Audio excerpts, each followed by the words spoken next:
श्री कृष्णाय नमः। श्री श्री शंकर गुरुवे नमः।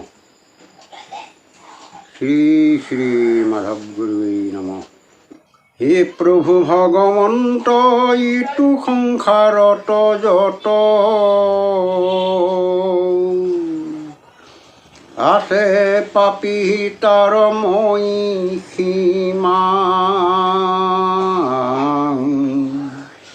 শৰণে থাপিও মোক পতিত পাৱন নিজ দেখায়ো কোন নামৰ মহিমা ৰাম দেখায়ো ক নামৰ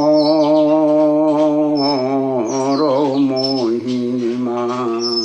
সেই ভকত বৈষ্ণৱসকল, আপোনালোকৰ শ্ৰীচৰণলৈ সেৱা জনাই আজিৰ অনুষ্ঠানভাগি মুকলি কৰিব লৈছোঁ।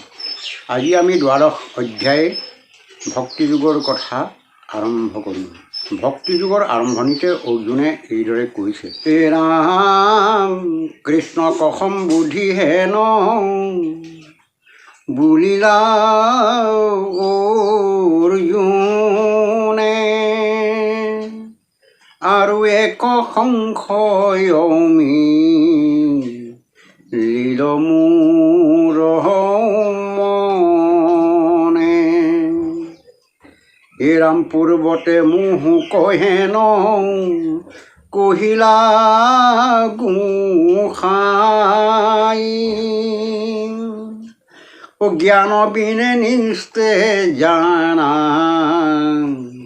কাৰো গতি নাই।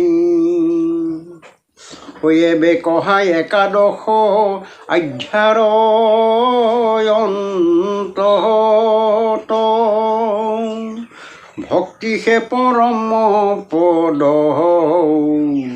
গুহ মোৰ মত। হে ৰাম জ্ঞানৰ ভক্তিৰ মধ্যে কোনটো প্ৰধান যদি দয়াই আছে মুত কহা ভগৱান। অৰ্থাৎ অৰ্জুনে কৃষ্ণক সুধিছে, মোৰ আৰু এটা সংশয় হৈছে, সেইটো আপুনিহে ছেদ কৰক। এই বুলি কৈ পূৰ্বতে তুমি মোক ক'লা জ্ঞানৰ অবিহনে কাৰো গতি নাই। এতিয়া আকৌ একাদশ অধ্যায়ৰ শেষত ক'লা ভক্তি কৰিলেহে পৰমপদ পোৱা যায়। সেয়েহে ভক্তিহে কৰিব লাগে বুলি মোক ক'লা। সেইটোৱেই মোৰ মনত প্ৰশ্নৰ উদয় হৈছে। জ্ঞান আৰু ভক্তিৰ মাজত কোনটো শ্ৰেষ্ঠ? যদি মোৰ প্ৰতি দয়া আছে তেতিয়াহ'লে কৃপা কৰি কোৱা। এই বুলি কোৱাত কৃষ্ণই উত্তৰত এইদৰে কৈছে, হে ৰাম কৃষ্ণে বোলে সাধু প্ৰশ্ন কৰিলাই অৰ্জুন তাহাৰ নিৰ্ণয় কহোঁ সাৱধানে শুন। এ আনত নভজি মাত্ৰ মোতে ভজে নিত্ৰ মোত মন নিবেশিবে দৃঢ় কৰিচিত পৰম শ্ৰদ্ধায়ে মোক কৰিলে কসাৰ এতে মোৰ প্ৰাণ সিটো ময়ো হৈলো তাৰ। জ্ঞানৰ ভক্তিৰ গতি নিষ্ফলে নযায় নিস্তে জানিবা দুয়ো পথে গতি পাই। কিন্তু যে জ্ঞানীৰ বুদ্ধি সবাহাটো সম পৰম দুৰ্ঘট মন ইন্দ্ৰিয় নিয়ম। কিন্তু যে জ্ঞানীৰ বুদ্ধি সবাহাতে সম, পৰম দুৰ্ঘট মন ইন্দ্ৰিয় নিয়ম। অৰ্থাৎ কৃষ্ণই অৰ্জুনক কৈছে, বৰ সুন্দৰ প্ৰশ্ন কৰিলা, তাৰ উত্তৰ কওঁ, সাৱধানে শুনা। অন্য পূজা নকৰি কেৱল মাত্ৰ নিতে মোকে পূজা কৰা আৰু মোকে সেৱা কৰা, মোতে চিতমন এক কৰি একনিষ্ঠ হোৱা, এইমতে যিজনে পৰম শ্ৰদ্ধাৰে সেৱা পূজা কৰে সেইজনেই মোৰ প্ৰাণস্বৰূপ। মই তেনে লোকৰ কথাহে চিন্তা কৰোঁ। তাৰপিছত ক'লে, জ্ঞান আৰু ভক্তি দুয়োটাই অথলে নাযায়, দুয়োটাই গতি পায়। প্ৰকৃততে ভক্তি কৰিলে গতি পাবই, সেইটো নিশ্চিত। কিন্তু জ্ঞানে গতি পায় বুলি এইকাৰণেই কৈছে, শাস্ত্ৰ জ্ঞান হ'লেহে সকলো প্ৰাণীকে আত্মসম দেখিব পাৰিব। তাৰোপৰি দুৰ্জয় মনেন্দ্ৰিয়ক জ্ঞানাংকুশে টানি ধৰিলেহে সংযত কৰিব পাৰিব। সেয়েহে জ্ঞানেও গতি পাব বুলি কৈছে। ইয়াৰ বাদেও জ্ঞানৰ অবিহনে ভকতিকে আদি কৰি কোনো কৰ্মই শুদ্ধকৈ কৰিব নোৱাৰে। যিহেতু জ্ঞানৰ আৱশ্যক, এইবুলি পুনৰ অৰ্জুনক কৈছে, এৰাম সগুণ নিৰ্গুণময়ী দুই ৰূপ ধৰোঁ, যদি আত্মা ৰাম তভু গুণ লীলা কৰোঁ। অবিদ্যা আন্ধাৰে জীৱ গুণৰ সংগত, মোক নজানে সে জানা এহি খানি তত্ত্ব।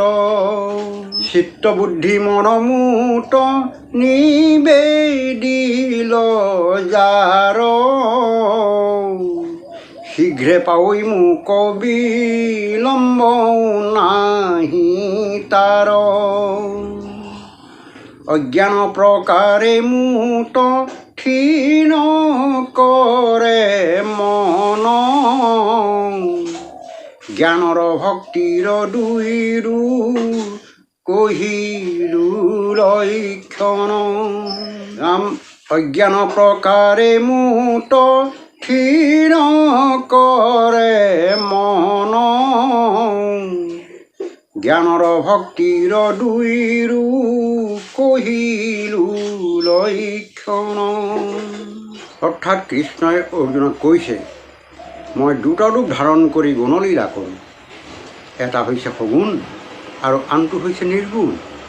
যদিও মই সকলোৰে দেহত আত্মাৰূপে আছোঁ, তথাপি ভক্তৰ ইচ্ছাৰে গুণকৰ্ম কৰোঁ। হে ভকত বৈষ্ণৱ আৰু শ্ৰোতাবন্ধুসকল, সগুণ আৰু নিৰ্গুণ এই দুয়োটা ৰূপেই সম্পূৰ্ণ বাস্তৱ ৰূপ।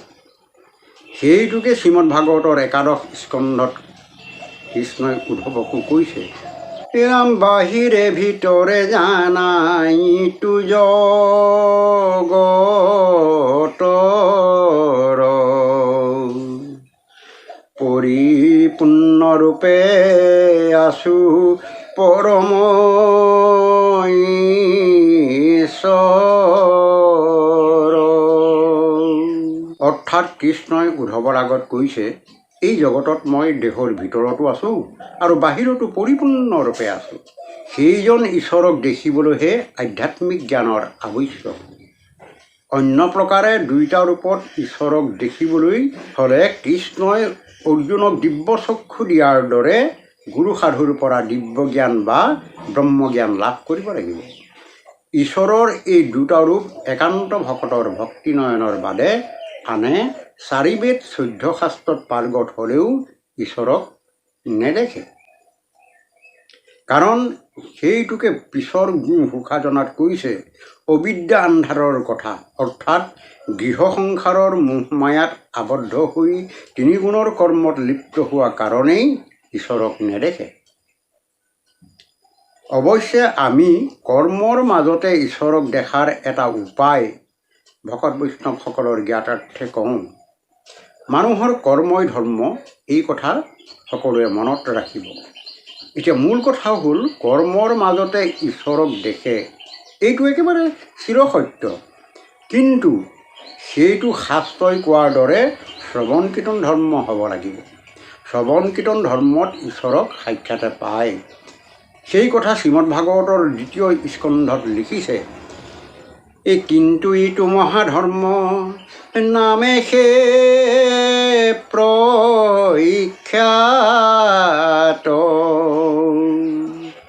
শ্ৰৱণ মাত্ৰকে কৰে কৃষ্ণক সাক্ষাৎ।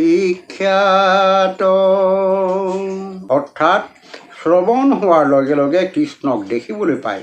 সেইটো শ্ৰৱণৰ পৰমাৰ্থ তত্ত্ব সাধুসকলৰ যোগেদিহে বুজিব পাৰিব। আমি মহামূৰ্খ, গুৰু সাধু ভকত বৈষ্ণৱ একোৰে পাত্ৰ হ'ব নোৱাৰিলোঁ। ইও আমাৰ ভাগ্যৰে দোষ। সাধু বৈষ্ণৱৰ আধাৰত আমি মাত্ৰ অকণমান জ্ঞান লাভ কৰিছিলোঁ। সেই জ্ঞানৰ মাধ্যমেৰে আপোনাসৱৰ উপকাৰ হওক বুলি ব্যাখ্যাৰ অৱতাৰণা কৰিলোঁ। তাৰপিছত কৃষ্ণই ক'লে, যিসকলে চিত বুদ্ধি মন স্থিৰ কৰিলে সেইসকলৰ পলম নালাগে, সোনকালেই ঈশ্বৰক পাব।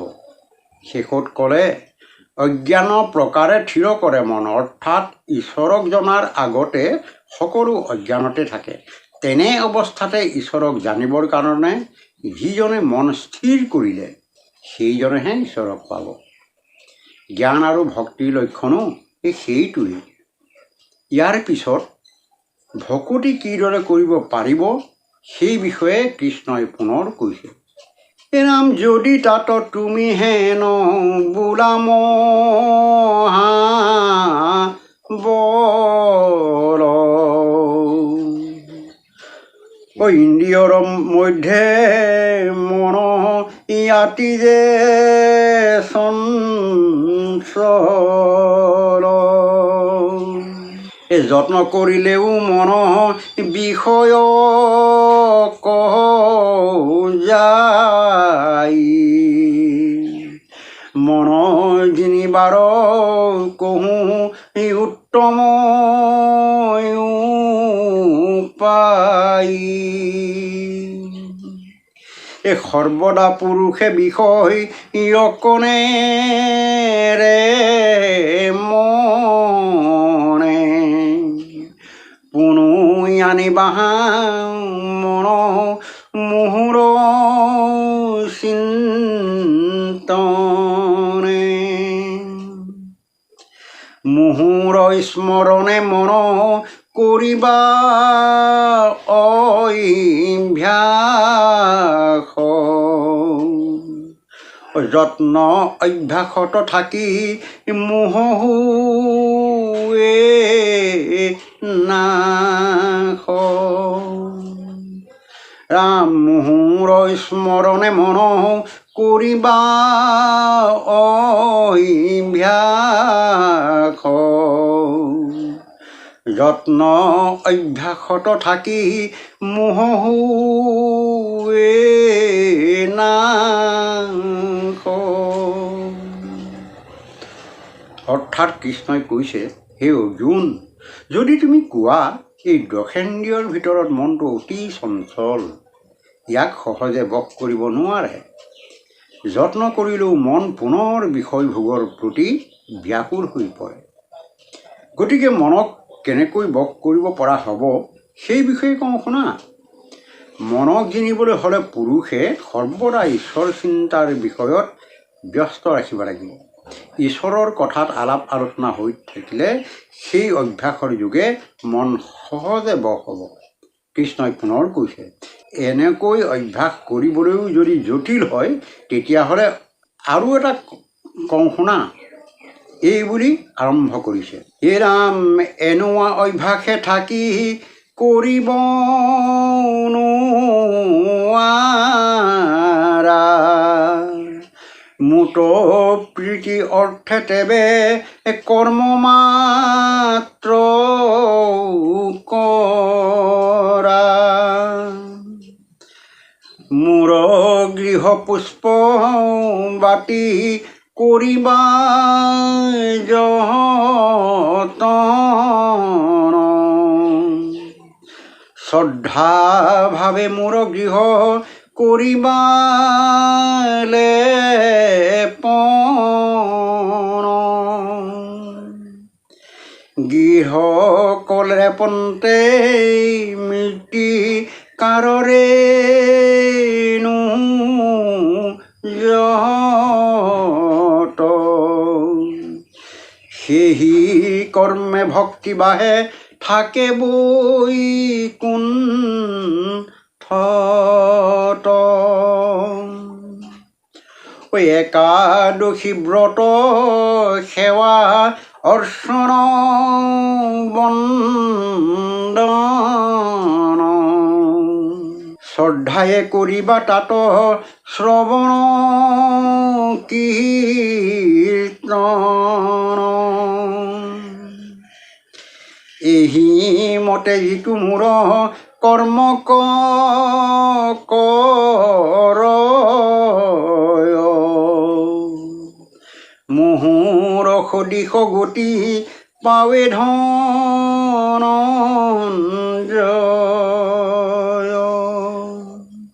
ৰাম এহি মতে যিটো মোৰ কৰ্ম কৰ,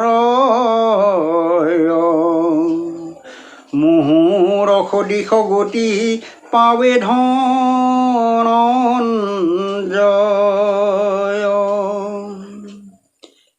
ইয়াত কৃষ্ণই কৈছে, সেইটো অভ্যাসে যদি নোৱাৰা তেতিয়াহ'লে কেৱল মোৰ অৰ্থে কৰ্ম কৰা। তাৰপিছত কৈছে, মোৰ গৃহত ফুল আৰু বন্তিৰ কাৰণে যত্ন কৰা। এই ভকত বৈষ্ণৱসকল, এতিয়া আমি ঈশ্বৰ থকা গৃহ কোনখন সেইটো বিচাৰ কৰিব লাগিব। কাৰণ সকলো মানুহেই নামঘৰ আৰু মন্দিৰত ঈশ্বৰ আছে বুলি সেৱা পূজা কৰে। সেইটো বিচাৰ কৰিলে দেখিব বাহিৰত প্ৰতিষ্ঠা কৰা নামঘৰত ঈশ্বৰ নাই, কোনো মন্দিৰতো ঈশ্বৰ নাই, আৰু কোনো তীৰ্থস্থানত ঈশ্বৰ নাই। ঈশ্বৰ আছে প্ৰত্যেকৰে হৃদয় মন্দিৰত। মাধৱদেৱে এষাৰ পোনপটীয়াকৈ লিখিছে, প্ৰকৃতি পুৰুষ দুইটো কৰি পৰ, দুইহানো নিজ কাৰণ, পৰম ঈশ্বৰ নাম ধৰিয়া, হৈ আছে তাতে নাৰায়ণ।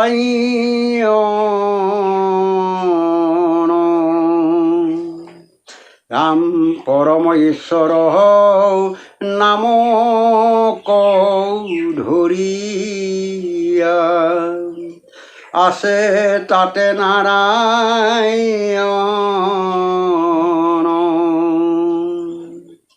অৰ্থাৎ এই ঘোষা জনাত কৈছে, পুৰুষ প্ৰকৃতি দুয়ো সংযোগ হোৱাৰ যিটো কাৰণ, সেই উদ্দেশ্যৰ মাজতে পৰম পুৰুষ নাৰায়ণে নিবাস কৰি আছে। ইয়াৰ বাদেও শ্ৰীমদ ভাগৱতৰ একাদশ স্কন্ধত কৃষ্ণই উদ্ধৱক কৈছে, এই মুহুৰ সেৱাৰ যোগ্য মনুষ্য শৰীৰ, তাকে বুলিয়া গৃহ জানা মহাবীৰ।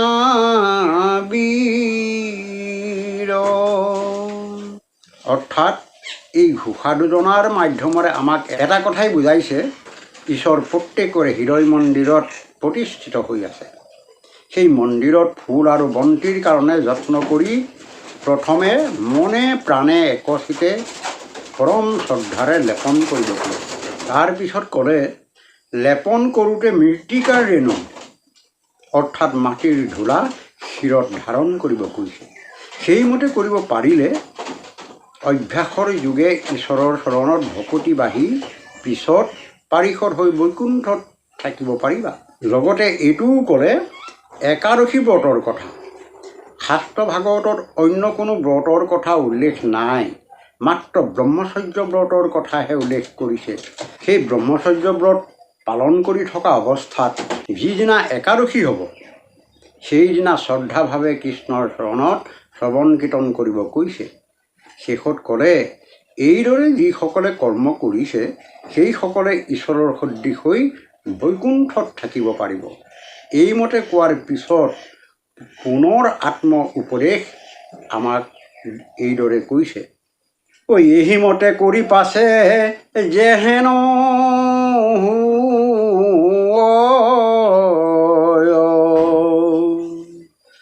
তাহাৰ স্বৰূপ কহো শুনা ধনঞ্জয়।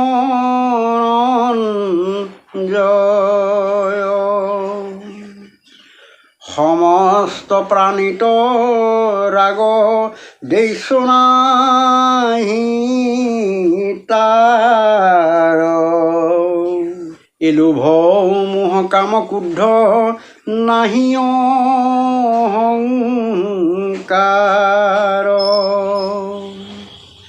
সুখতো আনন্দ নাহি দুখে নাহি কষ্ট।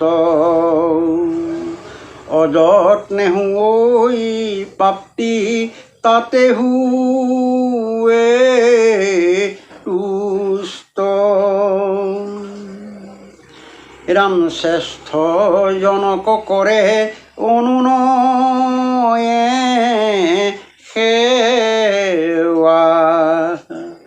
সমমিত্ৰ দৰিদ্ৰয়ো ভয়ে কৰে দয়া। পৰে মাৰিলাটো সহে নাহি কষ্ট মন। তাক ক্ষমাৱন্ত বুলি কহে সৰ্বজন।